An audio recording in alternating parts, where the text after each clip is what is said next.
اپنی بیٹیوں کو زندہ درگور کر رہا تھا، کوئی شرک کی دلدل میں پھنسا ہوا تھا، لیکن جو ہی نبی علیہ السلام تشریف لائے، اللہ کا قرآن آیا، ان کی زندگیاں بدل گئی، وہی وہ کہنے والے بن گئے۔ حجر اسود کے سامنے کھڑے ہیں فاروق اعظم، حجر اسود سے کیا کہہ رہے ہیں؟ میں جانتا ہوں تو ایک پتھر ہے۔ بعض نے تکیے کے نیچے رکھ لیا کہ اور اٹھا کے دیکھتے ابھی تک پتہ نہیں چل رہا سفید کون سا اور سیاہ کون سا، کھا رہے ہیں سکون سے، کوئی کچھ کھا رہے ہیں، کھاتے کھاتے کافی دیر ہو گئی اور پتہ ہی نہیں چل رہا سیاہ کون سا سفید کون سا ہے۔ جو انسان کچھ بھی کسی کا حق کھائے گا، کل قیامت کے دن وہ اس حق کو ضرور اپنے کندھوں پہ اپنی گردن پہ اٹھا کے لے کے آئے گا۔ کسی کا حق انسان مارے گا، کسی کا حق دبائے گا۔ آج تو کسی کا حق دبانے کو فخر سمجھا جاتا ہے اور اپنے آپ کو چودھری سمجھا جاتا ہے، مینوں بھی کر کے مینوں کو چھیڑ کے وہ ہے، میں نہیں کر دوں گا، تے نہیں کر دوں گا، کچھ بھی نہیں کر سکتا ہے، اللہ کے سامنے سب بے بس ہو جائیں گے۔ اما بعد فاعوذ باللہ من الشیطان الرجیم، بسم اللہ الرحمن الرحیم۔ افمن اتبع، کیا پس وہ شخص جو تابعداری کرتا ہے، رضوان اللہ، اللہ تعالیٰ کی رضامندی کی، کمن باء بسخط من اللہ، اس شخص کی طرح ہو سکتا ہے جو لوٹتا ہے اللہ تعالیٰ کے غصے کے ساتھ، ومأواہ جہنم، اس کا ٹھکانہ تو جہنم ہے، وبئس المصیر، اور بہت بری ہے لوٹ کر جانے کی جگہ، ہم درجات، ان کے کئی درجے ہیں، عند اللہ، اللہ تعالیٰ کے ہاں، واللہ، اللہ تعالیٰ بصیر، دیکھنے والا ہے، بما یعملون، اس کو جو وہ عمل کرتے ہیں۔ لقد من اللہ، البتہ تحقیق اللہ تعالیٰ نے احسان کیا، علی المؤمنین، ایمان والوں کے اوپر، اذ بعث فیہم، جب بھیجا ان میں، رسول، ایک شان والا رسول، من انفسہم، ان کی اپنی جانوں سے، یتلون علیہم آیاتہ، وہ پڑھتا ہے ان کے اوپر اللہ تعالیٰ کی آیات، ویزکیہم، ان کو پاک کرتا ہے، ویعلمہم الکتاب، ان کو کتاب سکھاتا ہے، والحکمت، اور حکمت کی باتیں سکھاتا ہے، وَإِن كَانُوا مِن قَبْلُ لَفِي ضَلَالٍ مُبِينٍ، اور بے شک اس سے پہلے یہ البتہ کھلی گمراہی میں تھے۔ صدق اللہ مولانا العظیم۔ اللہم صلی علی محمد وعلی آل محمد کما صلیت علی ابراہیم وعلی آل ابراہیم انک حمید مجید۔ اللہم بارک علی محمد وعلی آل محمد کما بارکت علی ابراہیم وعلی آل ابراہیم انک حمید مجید۔ جو انسان کچھ بھی کسی کا حق کھائے گا، کل قیامت کے دن وہ اس حق کو ضرور اپنے کندھوں پہ اپنی گردن پہ اٹھا کے لے کے آئے گا۔ کسی کا حق انسان مارے گا، کسی کا حق دبائے گا۔ آج تو کسی کا حق دبانے کو فخر سمجھا جاتا ہے اور اپنے آپ کو چودھری سمجھا جاتا ہے، مینوں بھی کر کے مینوں کو چھیڑ کے وہ ہے، میں نہیں کر دوں گا، تے نہیں کر دوں گا، کچھ بھی نہیں کر سکتا ہے، اللہ کے سامنے سب بے بس ہو جائیں گے۔ بڑے بڑے پھنے کھاں وہاں پہ اپنے آپ کو سمجھنے والے اللہ کے سامنے کچھ بھی کر نہیں سکیں گے۔ دنیا میں تو انسان بڑا کچھ کر سکتا ہے اور بڑا اپنے آپ کو سمجھتا ہے کہ میں یہ کر دوں گا، میرے سامنے تو پولیس والے بھی کچھ نہیں ہے، ان کو تھوڑا بہت دیکھ کے ان کو اپنی طرف کر لیتے ہیں، لیکن اللہ کے سامنے جب انسان جائے گا نہ وہاں پہ رشوت دے سکے گا، حتیٰ کہ پچھلے سپارے میں گزرا ہے زمین بھر کے سونے کی بھی دے گا، پھر بھی اللہ جان نہیں چھوڑے گا۔ تھوڑا سا بولا کریں، پھر بھی اللہ جان نہیں چھوڑے گا۔ ذہن میں رکھنا، اللہ اسی وقت جان چھوڑے گا جب انسان ہر کسی کا حق ادا کر دے گا، حتیٰ کہ حدیث میں آتا ہے ایک بندہ وہاں پہ لایا جائے گا اور اس کے نیکیوں کا ڈھیر ہوگا، بڑا نیکیوں کا ڈھیر ہوگا اس کا۔ امام الانبیاء نے فرمایا صحابہ سے، آپ جانتے ہیں مفلس کون ہے؟ صحابہ نے کیا، آپ بتا دیں۔ آپ نے فرمایا مفلس اصل وہ ہے کہ کل قیامت کے دن ایک بندہ لایا جائے گا جس کے پاس نیکیوں کا ڈھیر ہوگا، اور پھر اس کے اوپر لوگوں کے حق ہوں گے، حق والے آئیں گے، یا اللہ اس نے ہمارا فلاں حق دینا ہے، اللہ اس کی نیکیوں کو اٹھا کے، کیونکہ وہاں پہ نیکیوں کا سکہ چلنا ہے، وہاں پہ یہ دوسرا سکہ نہیں چلے گا، نیکیوں کا سکہ چلنا ہے وہاں پہ، اللہ اس کے نیکیاں اٹھا کے اس کے جتنا اس کا دینا تھا اس نے اس حساب سے اس کو نیکیاں دے دیں گے، کرتے کرتے کرتے کرتے بلاخر اس کی نیکیاں ساری ختم ہو جائیں گی، ابھی حق والے باقی ہوں گے، اب جب حق والے باقی ہوں گے اللہ پھر کیا کریں گے؟ ان کے گناہوں کو اٹھا کے اس کے کھاتے میں ڈال رہے ہیں۔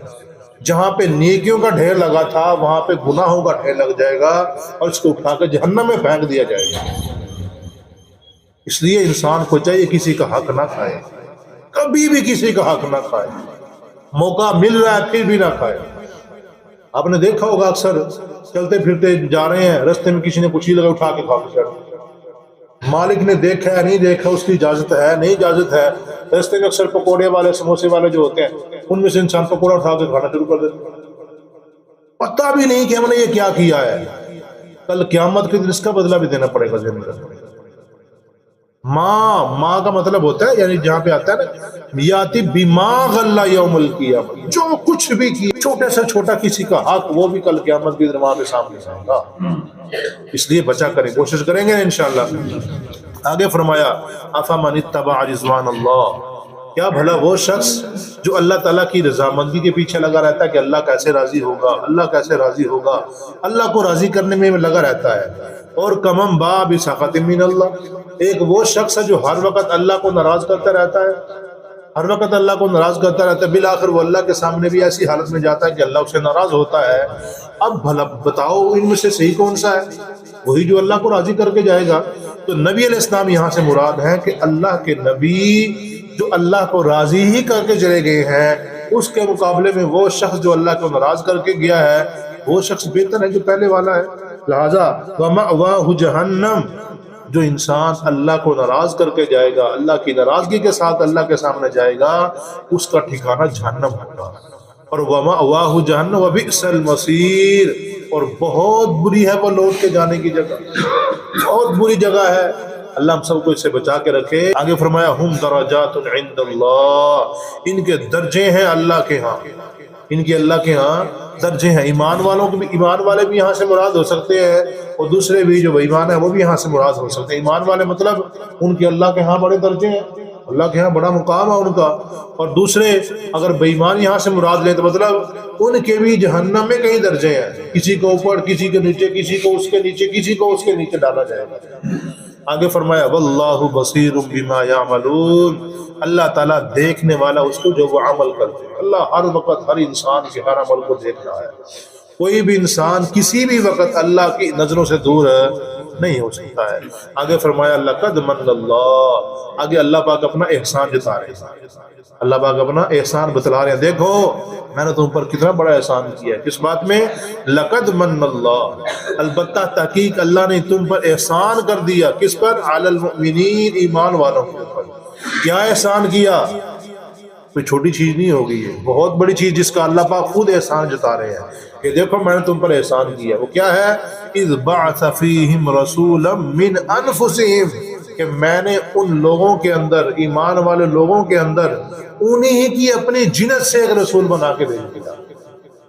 یہ اللہ کا ایک بہت بڑا احسان ہے، بہت بڑا احسان ہے، کیونکہ انسان اپنے ہم جنس کی عمل کو انسان کاپی کر سکتا ہے، اس کے پیچھے چل سکتا ہے، اس کے مطابق زندگی گزار سکتا ہے۔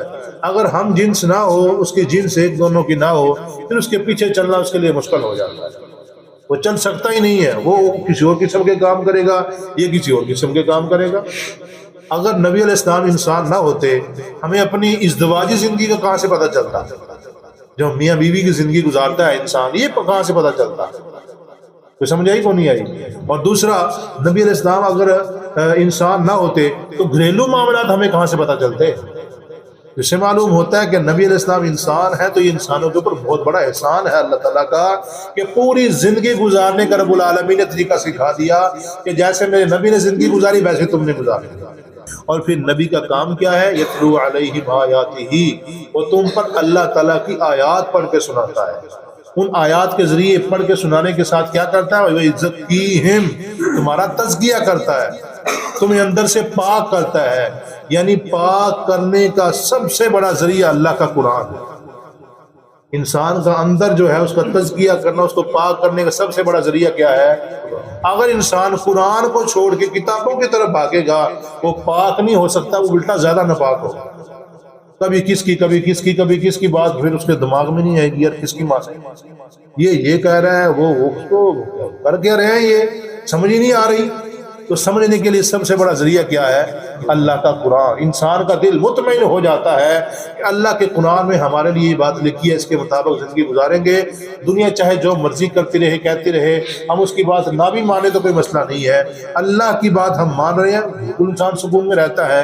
وَيُعَلِّمُهُمُ الْكِتَابَ, اور نبی علیہ السلام کا دوسرا فرض یہ ہے کہ وہ تمہیں کتاب سکھاتے ہیں. خالی پڑھ کے نہیں سناتے, بس پڑھ کے سنا کے سائڈ پہ ہو گئے, نہیں, بلکہ تمہیں سکھاتے ہیں اس کا مطلب کیا ہے, اس آیت کیا مطلب کیا ہے, اس کا مفہوم سمجھاتے ہیں. جیسے جب آیت نازل ہوئی نا کہ رب العالمین تمہارے پر روزہ فرض کر دیا ہے اس وقت تک جس وقت سفید دھاگا سیاہ سے لگنا ہو جائے. اب کیا کیا, ایک صحابی نے 2 دھاگے لے لیے, ان کو سامنے رکھ لیا, بعض نے تکیے کے نیچے رکھ لیا کہ اور اٹھا کے دیکھتے, ابھی تک پتہ نہیں چلتا سفید کون سا اور سیاہ کون سا. کھا رہے ہیں سکون سے, کوئی کچھ کھا رہے ہیں, کھاتے کھاتے کافی دیر ہو گئی اور پتہ ہی نہیں چلا سیاہ کون سا سفید کون سا ہے. صبح اللہ کے نبی کے پاس گئی, یا رسول اللہ, آیت میں آیا کہ سفید دھاگا اور سیاہ دھاگا جب تک الگ نہ ہو اس وقت تک کھاتے رہو, اس وقت تک تو بڑا ٹائم ہو جاتا ہے. آپ نے فرمایا مار, تو تکیہ بہت بڑا ہے جس نے پورے آسمان کو نیچے لے لیا ہے. اس سے مراد کیا ہے؟ من الفجر, کس کی سیاہی کس کی سفیدی مراد ہے؟ فجر کی جو اس طرح نکلتی ہے وہ آسمان میں بالکل, جب کیا کہتے ہیں فجر کا ٹائم ہوتا ہے نا, یعنی تہجد کا وقت گزر کے فجر کی اذان کا وقت ہوتا ہے, جو فجر کا وقت شروع ہوتا ہے, اس وقت وہاں پہ سفیدی اور سیاہی وغیرہ آتی ہے, وہ مراد ہے. یہ دھاگے مراد ہے. اب کس نے سکھایا؟ حالانکہ وہ صحابی عربی دان تھے, عربی کو سمجھنے والے تھے, اس کے باوجود سکھانے والے نبی علیہ السلام. اس سے معلوم ہوتا ہے کہ جو بھی چیز دین کی سیکھنی ہے وہ اللہ کے نبی سے سیکھنی ہے, خود اپنے پاس ہے, عمل کچھ نہیں کر دینا ہے. آگے فرمایا وَإِن كَانُوا مِن قَبْلُ لَفِي ضَلَالٍ مُبِينٍ, اور ساتھ حکمت کی باتیں بھی سکھائی ہیں. ان نبی علیہ السلام کی جو حدیث ہے, نبی علیہ السلام کی پوری زندگی ہے, ساری حکمت کے اوپر مبنی ہے. وَإِن كَانُوا مِن قَبْلُ لَفِي ضَلَالٍ مُبِينٍ, اس سے پہلے تم گمراہ تھے. اس سے پہلے کیا تھے؟ کسی کو پتہ ہی نہیں تھا کیا کرنا کیا نہیں کرنا. کوئی اپنی بیٹیوں کو زندہ درگور کر رہا تھا, کوئی شرک کی دلدل میں پھنسا ہوا تھا. لیکن جو ہی نبی علیہ السلام تشریف لائے, اللہ کا قرآن آیا, ان کی زندگیاں بدل گئی. وہی وہ کہنے والے بن گئے. حجر اسود کے سامنے کھڑے ہیں فاروق اعظم, حجر اسود سے کیا کہہ رہے ہیں؟ میں جانتا ہوں تو ایک پتھر ہے, تیرے اختیار میں نفع نقصان نہیں ہے, میں صرف تمہیں اس لیے بوسہ دے رہا ہوں کیونکہ میں نے اپنے نبی کو تمہیں بوسہ دیتے ہوئے دیکھا. کوئی لوگ ایسے بن گئے. یہی لوگ بتوں کے سامنے جھک جایا کرتے تھے, لیکن یہی لوگ کیا کہہ رہے ہیں؟ سامنے کھڑا ہے پتھر ہے جس کو چوم رہے ہیں لوگ, اور اللہ کے نبی بھی چوم ہے, اس کو بھی مخاطب کر کے کہہ رہے ہیں مجھے پتہ ہے کہ تو پتھر ہے, تیرے اختیار میں نفع نقصان نہیں ہے. نفع نقصان میرے اللہ کے اختیار میں ہے, صرف تجھے اس لیے بوسہ دے رہا ہوں تو تجھے بوسہ دیتے میں نے اپنے محبوب کو دیکھا. اللہ پاک ہمیں بھی صحیح معنوں میں قرآن و سنت کے مطابق